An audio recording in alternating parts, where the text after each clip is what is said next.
este episodio especial de nuestra serie La Biblia y sus manuscritos. Para terminar nuestro recorrido por los manuscritos del Nuevo Testamento, vamos a usar un formato especial, el de la entrevista. Y para ello nada mejor que un rato de conversación pausada con un estudioso de los papiros del Nuevo Testamento, es decir, de los manuscritos más antiguos del Nuevo Testamento. Por eso, permitidme que os presente a Juan Chapa, catedrático de Nuevo Testamento, papirólogo de la Universidad de Navarra, un buen amigo con el que comparto la pasión por los manuscritos bíblicos. Además de un doctorado en teología y en filología clásica, es doctor en papirología griega por la Universidad, ni más ni menos que de Oxford, y está ligado al proyecto de edición de los papiros de Osirrinco, de los que luego nos hablará. Ha publicado recientemente 2 libros, uno titulado La transmisión textual del Nuevo Testamento, manuscritos, variantes y autoridad, en la editorial Sígueme, y un segundo libro de gran divulgación que se titula ¿Qué se sabe de los manuscritos del Nuevo Testamento?, en la editorial Verbo Divino. Antes de entrar en materia, permíteme una curiosidad.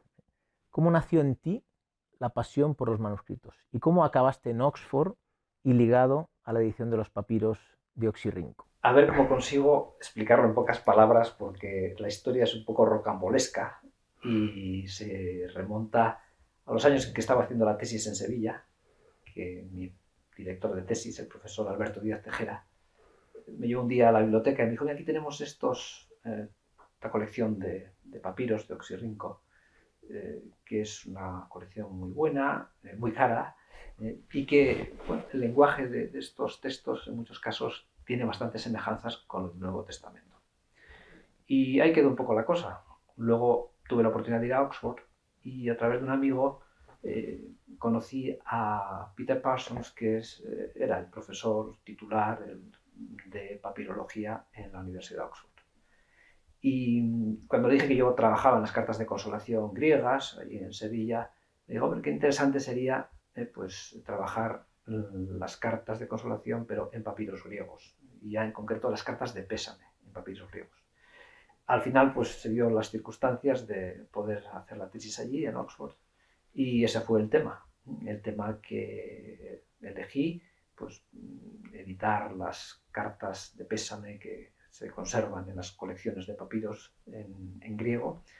Y al acabar, pues me dijo: hombre, ya que trabajas también temas del Nuevo Testamento, aquí en la colección de Osirrinco tenemos pues bastantes textos que son cristianos, del Nuevo Testamento, del Antiguo Testamento, y si quieres y tienes tiempo, pues puedes colaborar con nosotros y puedes encargarte de la edición de alguno de estos papiros, que es lo que pasó. Bien, pues vamos a entrar en materia. Y quiero que nos ayudes a afrontar una cuestión que estoy seguro que nuestros seguidores tienen en la cabeza, sobre todo aquellos que han leído la novela, mucha gente la ha leído, de Dan Brown, El Código Da Vinci, que ha sido un gran bestseller, que es una novela que se presenta, o quiere presentarse como una novela histórica, es decir, que tiene como trasfondo hechos históricos que sucedieron en el siglo IV. Nos dice Dan Brown en su novela que el emperador Constantino, inicios del siglo IV, deseaba encontrar una nueva religión con la que unificar su imperio, después de que todas las religiones romanas fueran especialmente decadentes. Y había un candidato muy claro, que era el cristianismo, una religión joven, una religión que tenía a sus espaldas mártires y grandes obras de caridad, pero había un pequeño problema, y es que Jesucristo, tal y como se narraba en los evangelios de entonces, no es más que un profeta, no es Dios. Entonces, ¿qué hizo Constantino? Reunió a los obispos en un concilio, lo cual tiene parte de verdad, concilio de Nicea 325, convocado, facilitado por el emperador, y allí salió en una votación muy ajustada que Jesús era Dios. Evidentemente en Nicea se hablaron de cuestiones de la divinidad de Jesús, pero ciertamente no hubo ninguna votación. Y cuando salió que Jesús era Dios, dice Dan Brown, Constantino mandó quemar todas las copias de los evangelios para redactarlas de nuevo. De tal manera que uno que lee esta novela viene a decir, entonces, los evangelios son del siglo IV. Ayúdanos, Juan, desde tus conocimientos de los primeros manuscritos del Nuevo Testamento, ¿tiene base esta afirmación? ¿Cómo se puede rebatir una cosa como esta? Creo que sí, que muy poco de verdad, porque ya hablaremos quizá más adelante sobre los problemas de datar un papiro, pero sin duda en el siglo III tenemos ejemplos sustanciales ya de manuscritos en papiro que contienen, en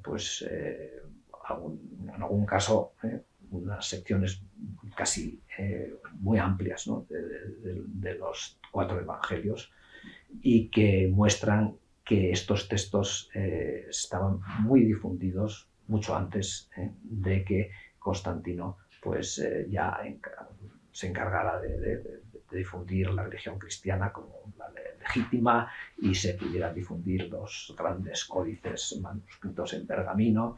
No, antes ya existían todos estos textos que circulaban por las iglesias, y que la evidencia que nos ha llegado, pues, las pruebas que nos han llegado de los yacimientos arqueológicos son de que textos probablemente datados, son difíciles los textos que se puedan datar en el siglo II, quizá alguno, ¿no?, pero ya hay ejemplos de algún texto que es posible que en el siglo II, de los evangelios, que es el que lo tengamos en la actualidad, ¿no? Pero sin duda el siglo III viene a lo largo de todo el siglo, y no digamos ya a finales del siglo III y principios del IV, tenemos testimonios de estos evangelios. Has hablado ahora de los papiros y de su datación.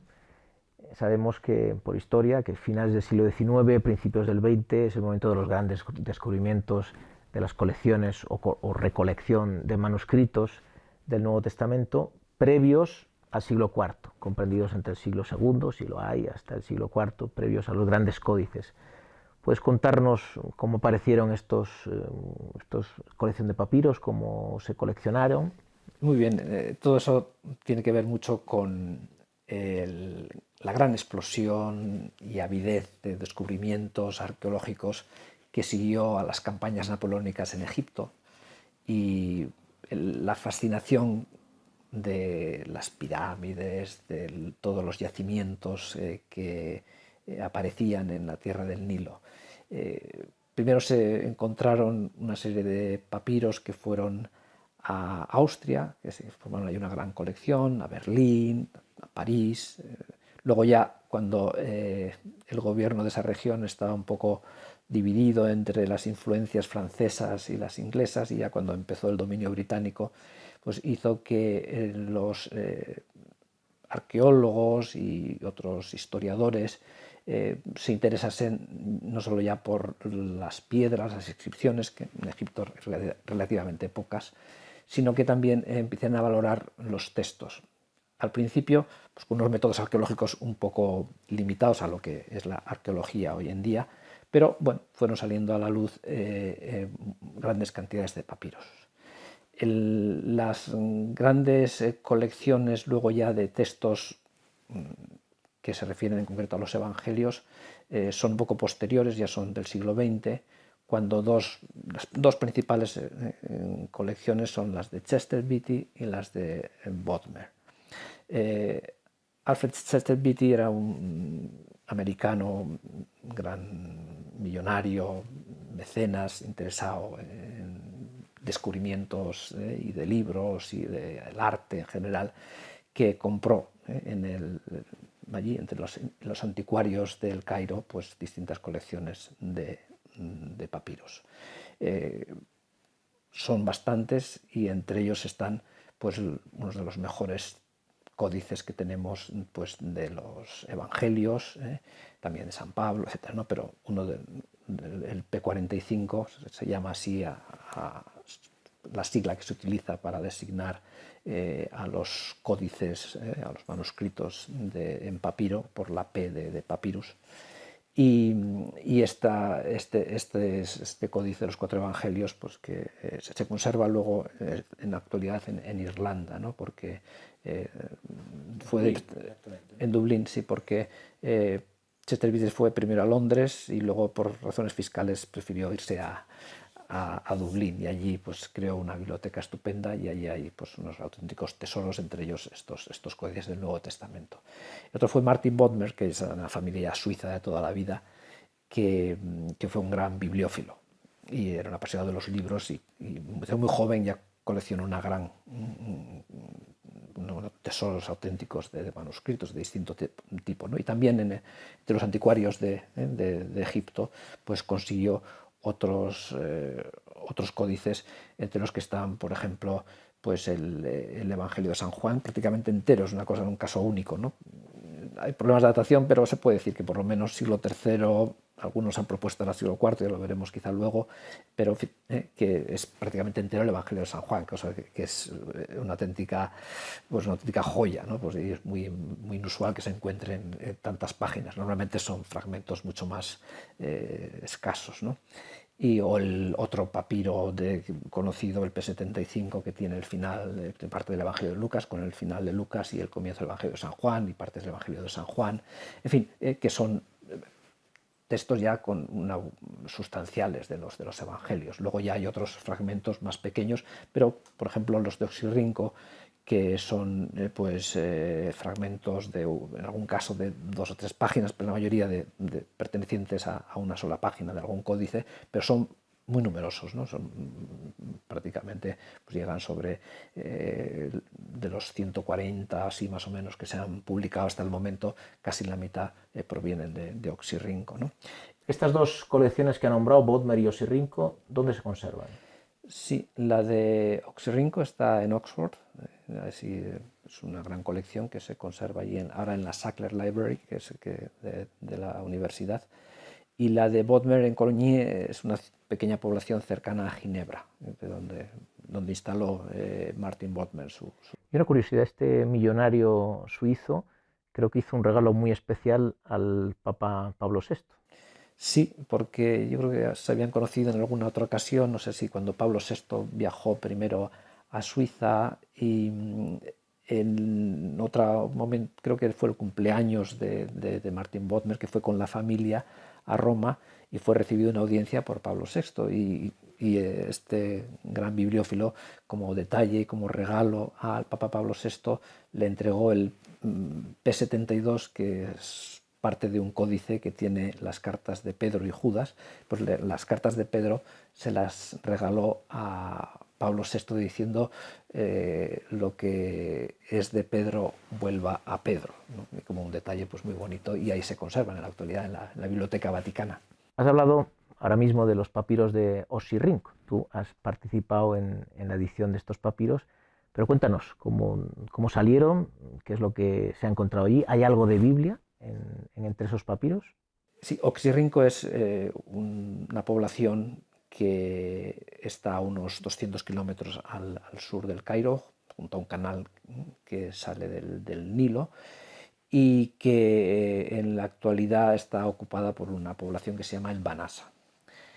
Allí Bernard Grenfell y Arthur Hunt, que eran 2 jóvenes salidos de la Universidad de Oxford, fueron a excavar a finales del siglo XIX. Y en la campaña del invierno de 1896-1897 decidieron acometer unos cortes en unos montículos, en el caso bastante altos, pueden llegar casi a los 9 metros, que eran los antiguos basureros de la ciudad. En las afueras de la ciudad pues había unos montículos aparentemente pues de tierra y sin ningún interés.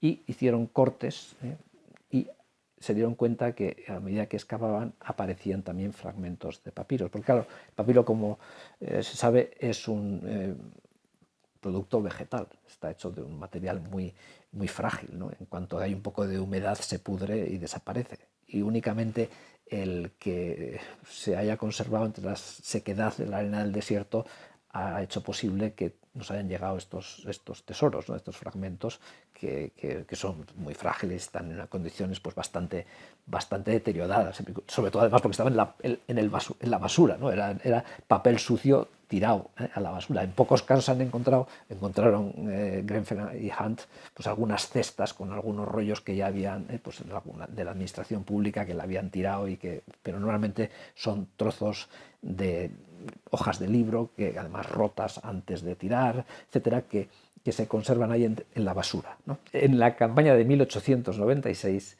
empezaron a hacer una serie de cortes en los montículos de basuras acumuladas en las afueras de la ciudad.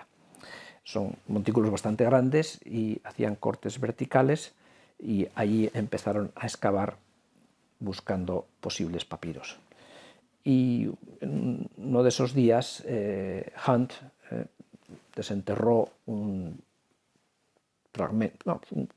rollo, unos fragmentos de papiros bastante arrugados, y al abrirlo pues descubrió la palabra Carfos, que significa brizna, la mota. Y dijo, pero esto es, y leyó un poquito más, es la brizna en el ojo ajeno. Y lleno de emoción dijo, tenemos aquí un texto del Evangelio de San Mateo anterior a los grandes manuscritos en pergamino del siglo IV.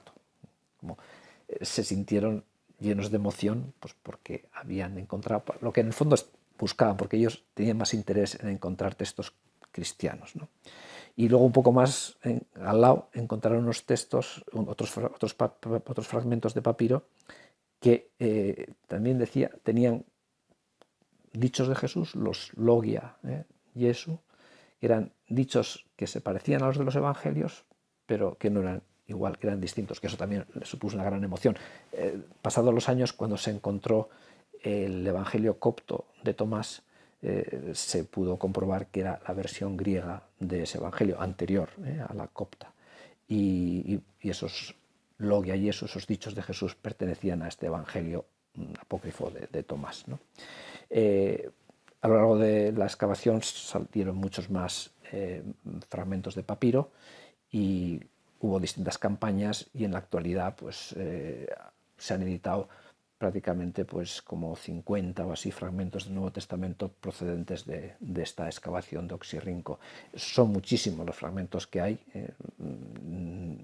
muchos están sin saber exactamente cuál es el contenido. La mayoría de los que se conocen como textos cristianos, y sobre todo si son del Nuevo o del Antiguo Testamento, en gran medida se han ya publicado, sobre todo los del Nuevo Testamento. Del Antiguo Testamento quedan algunos todavía, bastantes por publicar.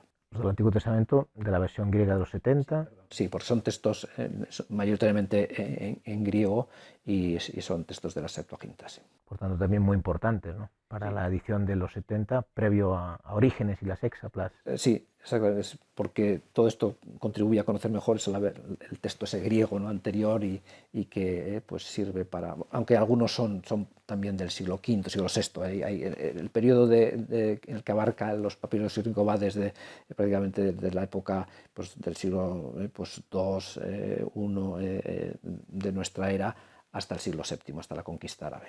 Antes has hablado de la dificultad de datar un papiro. Entiendo que no está datado y por tanto saber si es del siglo II o III.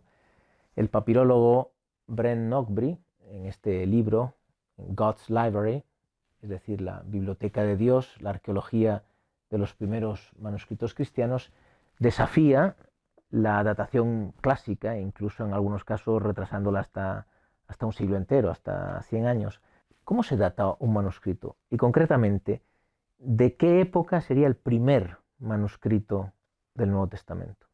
Es una cuestión realmente peliaguda, porque, claro, estos textos no están datados, no se conservan colofones, por ejemplo, que por otra parte son tardíos. Los colofones son los añadidos del escriba, que en algunas ocasiones, a partir del siglo VIII, fundamentalmente, añaden a los manuscritos. Era un texto sin datación. Y claro, eso tienes que tomar en cuenta muchos elementos para poder datar un texto literario, sea cristiano o no, un texto literario con las circunstancias y de elementos que cuentas para ello. En ocasiones, si ese texto ha aparecido dentro de un contexto más amplio, por ejemplo, sabemos que ese lugar, en esa ciudad, se destruyó en determinado momento, pues sabemos ya que la fecha tiene que ser anterior a esa destrucción que conocemos por otras fuentes. Obviamente, un texto también, si narra algún episodio que es conocido históricamente, pues tiene que ser anterior a ese texto narrado. Esto, que es evidente, a veces se tiene que aplicar porque en un primer momento no se ha podido identificar esos elementos que remiten a ese acontecimiento, y luego cuando hay otras circunstancias que ayudan a comprender mejor el texto, se dice, no, esto se está refiriendo a este episodio y por tanto tenemos que datar anterior a esto que cuenta aquí. En otras ocasiones puede ser porque en la antigüedad, claro, escribir un libro era caro y lo que hacían era utilizar un rollo. Los libros en la antigüedad normalmente estaban escritos en formato rollo, solo escritos por una cara y enrollados. Claro, la parte de atrás quedaba en blanco y en ocasiones pues, se escribía pues, un texto literario en la parte de atrás. De manera que si tenemos un documento, que a veces esos documentos están fechados o permiten una fecha, sabemos ya que el texto literario que está atrás será posterior a esa fecha que aparece en la parte de delante, y viceversa, porque a veces el texto literario después ha sido utilizado para unas cuentas en la parte de atrás o unos datos que permitan a lo mejor una fecha, o a lo mejor también un tipo de escritura que es muy característico de una época, y entonces dice, pues esto tiene que ser este texto literario, este texto cristiano, por ejemplo, anterior a esa escritura que está en la parte de atrás. Pero en la mayoría de los casos, estos son pocos los casos en que sucede. La inmensa mayoría de los casos uno tiene que datarlos por el tipo de escritura que tiene ese manuscrito en concreto. Eso quiere decir que la escritura cambia con la época. Claro, para eso tienes que calcular, o comparar, mejor dicho, la escritura que sabes que está fechada con esa escritura que está sin fechar. Claro, pero la escritura de los textos literarios y de los textos cristianos en concreto es una escritura de tipo literaria, que se utiliza para las obras literarias, mientras que las escrituras que están datadas habitualmente son las que se utilizan para textos, documentos, cartas, contratos, y que es un poco un estilo de escritura como más cursivo y pocas veces es literaria tan formal. Más desenfadado, ¿no? Sí, más rápido. Más desenfadado. La otra, claro. Y entonces es difícil encontrar ejemplos de manuscritos con escritura literaria que estén datados, ¿no? Para poder luego comparar con ese tipo de escritura que aparece en un manuscrito que no tiene fecha. Me has preguntado antes cuál es el papiro más antiguo que conservamos del Nuevo Testamento.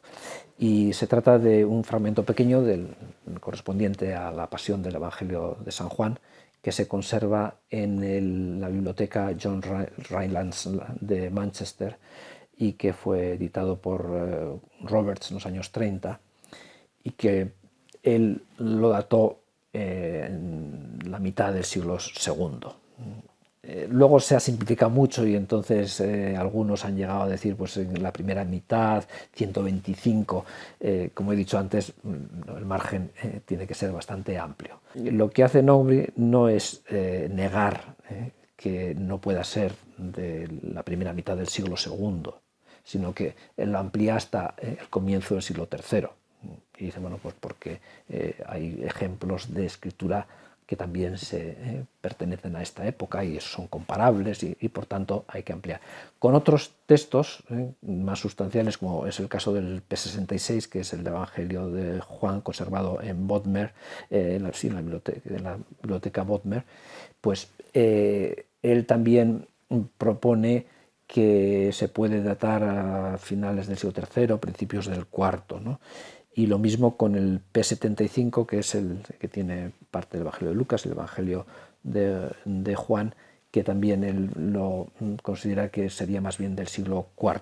eso tiene unas implicaciones importantes para la crítica textual y su relación con el Códice Vaticano, pero bueno, vamos a dejarlo eso por ahora. En fin, en general él tiene en cuenta no solo la escritura, que es un elemento pues, muy subjetivo, que es muy difícil de poder establecer una fecha concreta comparando simplemente los tipos, los modelos y los estilos de escritura. Y entonces considera también pues, con qué otros manuscritos se ha encontrado, cuál es la forma del códice, las dimensiones, la encuadernación, y entonces, tomando en cuenta todos esos elementos, pues apunta a que quizá pues hay que retrasar un poco las fechas y que sería también posible estas fechas más tardías. Y una curiosidad que seguro que nuestros seguidores están preguntando: la famosa prueba del carbono 14 que hemos oído muchas veces, ¿se aplica también? ¿Se ha aplicado a los papiros? ¿Es posible? Sería posible, pero claro, hay que destruir parte del material, ¿no? Y eso nadie está dispuesto a hacer ese sacrificio, ¿no? Y luego que también los resultados no son precisos, no son tan precisos, podrían confirmar algo, pero son el margen que da de datación es muy amplio, ¿no? Y tampoco añade más a lo que se trata de hacer con la datación paleográfica. Una última pregunta. En nuestra serie hemos aprendido a distinguir entre el formato del rollo y el formato del códice, que se impone posteriormente, lo que llamamos nosotros libro. Una teoría clásica, y creo que muy bien asentada, es que el formato de códice se impuso en época cristiana, y algunos dicen que por influjo de los cristianos. ¿Qué tenían los cristianos para imponer este formato, o qué tenía su literatura para privilegiar este formato? Qué interesante cuestión. A ver si en pocas palabras podemos decir algo que sea útil. Como se ha dicho, el formato del libro en la antigüedad, el formato del libro clásico, es el rollo. Empezaron a surgir también en época precristiana, o sea, en Roma Marcial habla ya de la existencia del códice, de los códices, útiles para el viaje, por ejemplo. También útiles para libros que se tenían que consultar con frecuencia. Libros de astronomía, por ejemplo, con tablas, libros con recetas de medicina, tenían también formato códice. Y el caso es que tampoco sabemos exactamente por qué los cristianos empezaron a utilizar este formato para sus libros. Quizá porque tenían que consultarlo con frecuencia, quizá porque tenían que utilizarlo en sus viajes y en la predicación era más cómodo llevar un pequeño libro donde cabía más texto, porque se utilizaban las dos, la parte de delante y la parte de atrás de la página, y no quedaba toda la parte de atrás en blanco, y tenían un formato más reducido, porque era más económico, porque querían pues distinguir sus escritos de los escritos de los judíos, la ley, el rollo de la ley, y decir, pues nosotros tenemos estos textos en este formato que nos distingue claramente de las tradiciones de Israel. Porque querían poner todas las cartas de San Pablo juntas o todos los evangelios juntos, y entonces eso les daba una unidad. No sabemos exactamente por qué. Algunos han propuesto que fue una decisión incluso que se impuso porque el Evangelio de Marcos se habría escrito en este formato y eso ya adquirió como el rango de modelo para los otros evangelios y para los otros escritos. No hay nada seguro al respecto, ¿no? Sí es cierto que era un uso romano y que a lo mejor la influencia de Roma en general, luego ya en general en el mundo cristiano, pues pudo también tener un efecto en que los libros que allí en Roma tenían cierta autoridad, tenían ese formato, ¿no? Es posible, pues, quizá. Todos son elementos muy hipotéticos. El caso es que los cristianos sí que utilizan para sus escrituras este formato. ¿Utilizan el rollo? Sí, pero no para textos que luego serían canónicos, no textos bíblicos. Una homilía, un tratado teológico puede estar en formato rollo, pero para escritos que tenían cierta autoridad o que eran utilizados en la liturgia, se utilizaba el códice. Y sin duda eso contribuyó a que este formato se fuera poco a poco imponiendo.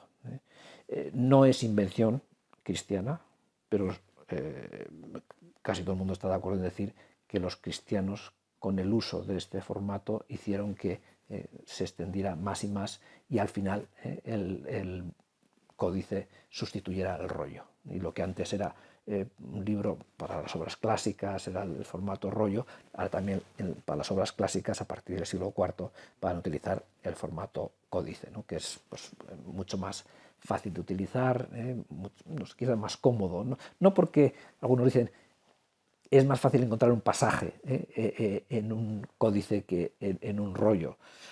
Bien, lleva muchos siglos utilizando el rollo, ¿no? Con lo cual tampoco podemos utilizar nuestros parámetros para medir cómo era la forma de leer y de utilizar un rollo para la gente que estaba acostumbrada a ello, ¿no? O sea que tampoco hay que... Pero el caso es que los cristianos influyeron en este uso y sin duda creo que gracias a ellos también se fue imponiendo el formato que tenemos hoy en día. Muchas gracias, Juan, por esta agradable conversación y erudita conversación. Espero que nuestros seguidores hayan disfrutado tanto como lo he hecho yo. En el próximo episodio entraremos ya en la unidad 4, dedicada toda ella a la crítica textual de la Biblia, del Antiguo y del Nuevo Testamento, donde afrontaremos una cuestión que tal vez nuestros seguidores a estas alturas de la serie se hayan planteado. Si hay tantos manuscritos, tantas variantes, incluso en algunas ocasiones ediciones diferentes en nuestros manuscritos, ¿cómo podemos ponernos de acuerdo para saber cuál es el texto original del Evangelio de Mateo, por ejemplo, o del libro de Isaías? Para ello tendremos que entrar en el apasionante mundo de la crítica textual y conocer los hábitos de los escribas, cómo copiaban, los errores que cometían, es algo decisivo, y sobre todo las reglas que tiene la crítica textual para discernir entre lecturas variantes cuál es la original. Os aseguro que será verdaderamente apasionante. Hasta entonces.